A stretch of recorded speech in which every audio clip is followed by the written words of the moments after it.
Who is maximum capacity? Max. My drag king persona is the guy's guy. He literally will take you to the max.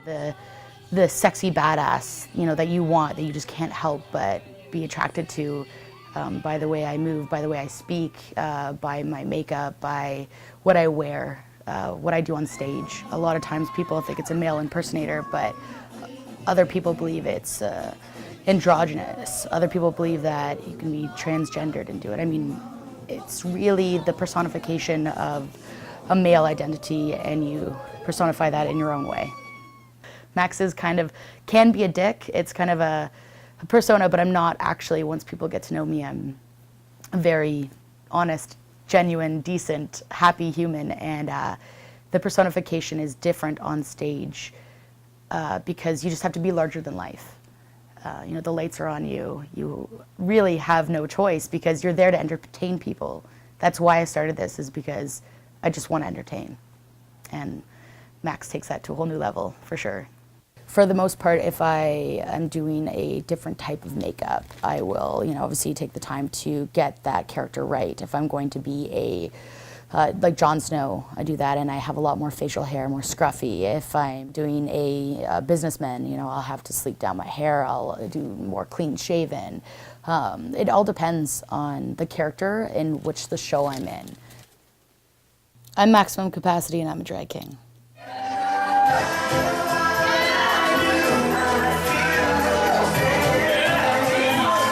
It's an outlet for me artistically, for what I'm feeling, what I want to do, what I want to personify on stage, or I can make people think. That's a really cool thing. I can make people think about maybe what I'm feeling. I can make them think about something that they didn't know that they were thinking about.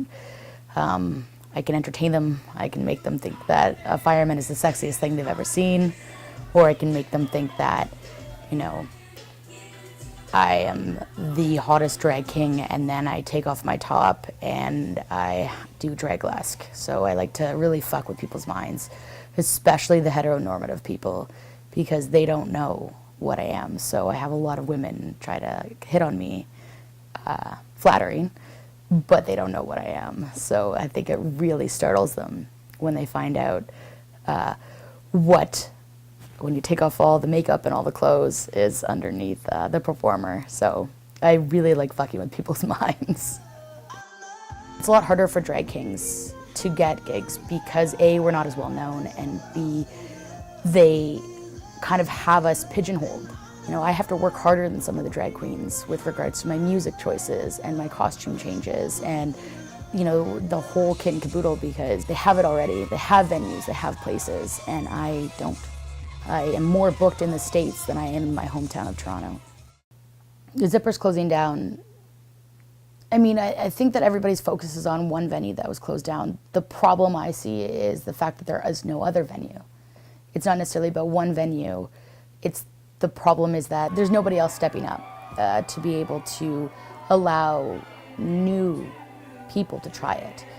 And that can be detrimental to a culture that we're trying to invent, well, not necessarily invent, but at least allow to flourish. I quit one of my jobs in order for it to be my career. I would like to just perform and entertain people for a living. That would, and always has been, my end goal.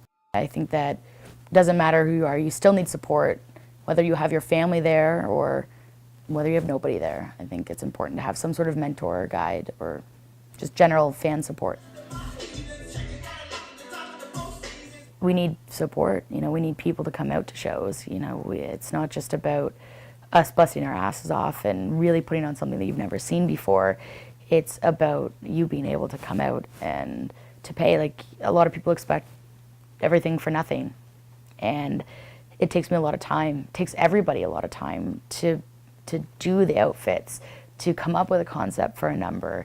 And, you know, the support from the community has been good, and, you know, all people need to know is that there are drag kings out there, and, you know, we can entertain and dazzle just as much, if not more so, than any other performer here in Toronto or internationally. So I think go support, come out to a show, get dazzled.